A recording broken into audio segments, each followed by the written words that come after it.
ಸಂಸದ ಬಾಲರಾಜು ಅವರ ಪರವಾಗಿ ಚುನಾವಣೆಯಲ್ಲಿ ಕೆಲಸ ಮಾಡಲಿಕ್ಕೆ ಇವತ್ತು ನಾವೆಲ್ಲರೂ ಕೂಡ ಸಂಕಲ್ಪ ತೊಡಲಿಕ್ಕೆ ಇವತ್ತು ಇಲ್ಲಿ ಸೇರಿದ್ದೇವೆ.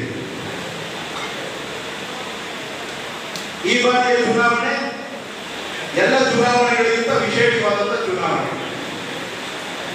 ದೇಶದಲ್ಲಿ ಕಳೆದ 10 ವರ್ಷಗಳಿಂದ ನರೇಂದ್ರ ಮೋದಿ ಅವರು ಒಂದು ಐತಿಹಾಸಿಕ ರೀತಿಯಲ್ಲಿ ಇತಿಹಾಸ ನಿರ್ಮಾಣ ಮಾಡುವಂತ ರೀತಿಯಲ್ಲಿ ದೇಶವನ್ನ ಅಭಿವೃದ್ಧಿಯ ಪಥದಲ್ಲಿ ತೆಗೆದುಕೊಂಡು ಹೋಗ್ತಾ ಇರೋದನ್ನ ನಾವೆಲ್ಲರೂ ನೋಡ್ತಾ ಇದ್ದೇವೆ.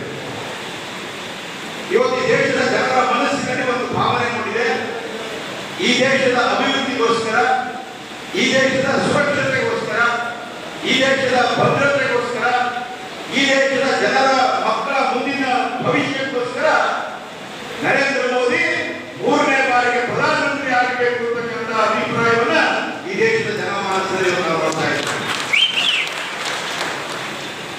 ಕನ್ನಡ ನಾಡಿನಿಂದ ಹೋಗಿ ದೆಹಲಿಯ ವೇದಿಕೆಯಲ್ಲಿ ಕುಳಿತು ಪ್ರಧಾನಮಂತ್ರಿಯಾಗಿ ದೇಶವನ್ನ ಅತ್ಯುತ್ತಮವಾಗಿ ಆಡಳಿತ ಮಾಡುವಂತ ನಮ್ಮೆಲ್ಲರ ಈಗಿದಂತ ದೇವೇಗೌಡರು ಕೂಡ ಒಂದು ಮಾತನ್ನು ಹೇಳಿದರೆ, ನರೇಂದ್ರ ಮೋದಿ ಪ್ರಧಾನಮಂತ್ರಿ ಆಗೋದು ಈ ದೇಶಕ್ಕೆ ಅನಿವಾರ್ಯ, ಅವರು ಪ್ರಧಾನಮಂತ್ರಿ ಆಗಬೇಕು ಅನ್ನುವಂತ ಮಾತನ್ನು ಕೂಡ ಅವರು ಕೂಡ ಹೇಳಿದರು.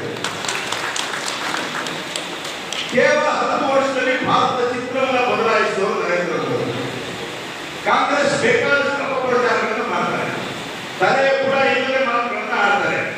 ಇವರು ಶ್ರೀಮಂತರ ಪರವಾಗಿ ಕೆಲಸ ಮಾಡ್ತಾರೆ, ಉದ್ಯಮಿಗಳ ಪರವಾಗಿ.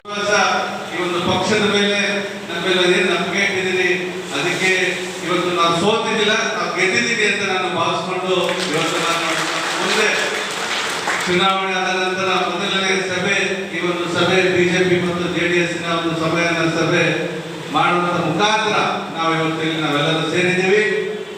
ನಾನು ಹೆಚ್ಚಿಗೆ ಒಂದು ಮಾತಾಡ್ಲಿಕ್ಕೆ ಹೋಗಲ್ಲ, ಯಾಕಂದ್ರೆ ಡಿ ದೇವೇಗೌಡ ಸಾಹೇಬರು ಇನ್ನ ಬೇರೆ ಕಾರ್ಯಕ್ರಮಗಳಿಂದ ಹೋಗ್ಬೇಕಾಗಿದೆ, ಹಾಗಾಗಿ ನಾನು ಹೆಚ್ಚಿಗೆ ಮಾತಾಡ್ಲಿಕ್ಕೆ ಹೋಗಲ್ಲ. ಆದ್ರೆ ಇವತ್ತು ನಾವೆಲ್ಲರೂ ಸೇರಿ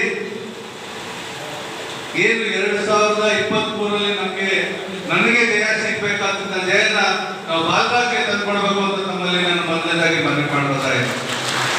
ತಾವೆಲ್ಲರಿಗೂ ಗೊತ್ತು, 2018 ಚುನಾವಣೆಯಲ್ಲಿ ನೀವೆಲ್ಲರೂ ಎಲ್ಲ ಪಕ್ಷದವರು ನಮ್ಮ ಬಿಜೆಪಿಯವರು ಅವರನ್ನು ಸಹಕಾರ ಮಾಡಿದಂತ ಸಂದರ್ಭದಲ್ಲಿ ಸುಮಾರು 28,000 ಅಧಿಕ ಮತದಿಂದ ನನಗೆ ಒಂದು ಲೀಡನ್ನು ಕೊಟ್ಟಿದ್ದಂಥದ್ದು ನಾನಿವತ್ತು ಈ ಸಂದರ್ಭದಲ್ಲಿ ಜ್ಞಾಪಿಸ್ಕೊಳ್ಳಿಕ್ಕೆ ಬಯಸ್ತೇನೆ.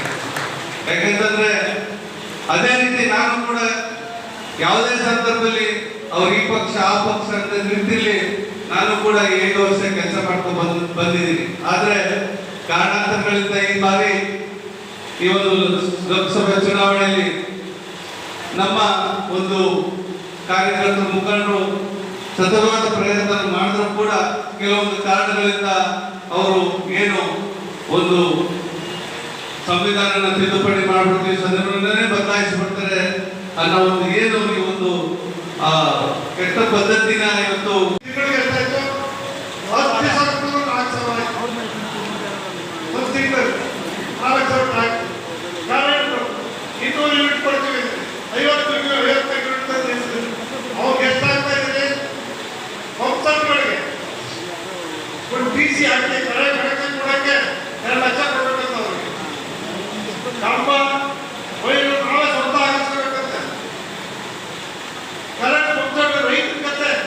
ರೈತ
ಈ ಹೆಸರು ಬೆಳೆದ್ಬಿಟ್ಟು ಈ ಪಾರ್ಟಿ ಬಗ್ಗೆ ಮಾತಾಡಬೇಕಾದ್ರೂ ಅಟ್ಲೀಸ್ಟ್ ಗೌರವ.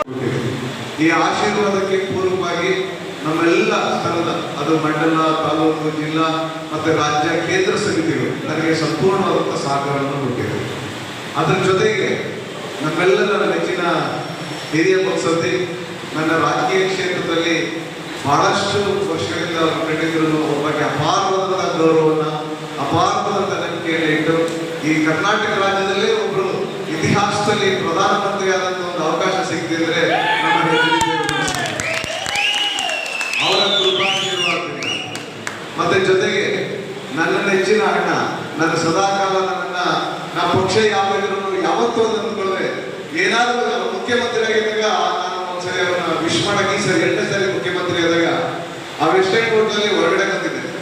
ಇನ್ನು ಅಧಿಕಾರದಲ್ಲಿ CM ಆಗಿದ್ದಾರೆ, ನಾನು ನೋಡಿದ್ರೆ ಬೇರೆ ಪಕ್ಷದಲ್ಲಿದ್ದೀನಿ, ನಾನು ಅವ್ರನ್ನ ಹೆಂಗಪ್ಪ ಬೇಡಪಟ್ಟು ಸುಮ್ಮನೆ ಅಂದ್ಬಿಟ್ಟು ಸೈಡಲ್ಲಿ ನಿಂತಿದ್ದೆ. ದೂರದಿಂದನೇ ಕಾರ್ ನಿಲ್ಲಿಸ್ಬಿಟ್ಟು ಕಾರ್ನ ನಿಲ್ಲಿಸ್ಬಿಟ್ಟು ಕರಿಪಾಲಣ್ಣ, ನಾನು ಅವ್ರಿಗೆ ಅರ್ಧ ಕಾಣ್ತಿದ್ದೆ, ಆದರೂ ನಾನು ಕರೆದ್ಬಿಟ್ಟು ಏನಾದರೂ ಕೆಲಸ ಇದ್ರು ಬಾ ಏನ್ ಬಂದೆ ಎಲ್ಲಿದೆ ಅಂತ ಕೇಳಿ ಅಷ್ಟೊಂದು ಪ್ರೀತಿ ಇಟ್ಕೊಂಡು ಕುಮಾರಣ್ಣ ನನಗೆ ಸದಾಕಾಲ ಅವರು ನಾವು ಒಂದು ವಾರ 10 ದಿವಸ ಕಾಣದೇ ಇದ್ರೆ ಯಾಕಿನ್ನೂ ಬಂದಿಲ್ಲ ಕರಿ ಅಂತ ಕರೆಸ್ತಿದ್ರು. ನಾನು ಅಷ್ಟು ಪ್ರೀತಿಯಿಂದ ಅನ್ಯೋನ್ಯತೆಯಿಂದ ಇದ್ದದ್ದು. ರಾಜಕಾರಣದ ಕಾಲಘಟ್ಟದಲ್ಲಿ ಎಲ್ಲೋ ಒಂದು ಕಡೆ ನಮ್ಮ ರಾಜಕೀಯ ಜೀವನ ಬೇರೆ ಆಗಿರ್ಬೋದು, ಆದ್ರೆ ಯಾವತ್ತೂ ಅವ್ರನ್ನ ನಾವು ನಿಷ್ಠುರವಾಗಲಿ ಅವ್ರ ವಿರುದ್ಧವಾಗಲಿ ನಾವು ಮಾತಾಡುವಂತ ಅವಕಾಶಗಳಾಗಲಿ ನಾವೆಲ್ಲ. ಕಾರಣ ಏನಂತಂದ್ರೆ ನಮ್ಮನ್ನ ಸಾಕಿ ಸಾಲದವ್ರನ್ನ ಒಮ್ಮೆ ನಮ್ಮನ್ನ ಪ್ರೀತಿ ಮಾಡ್ತಾರೆ.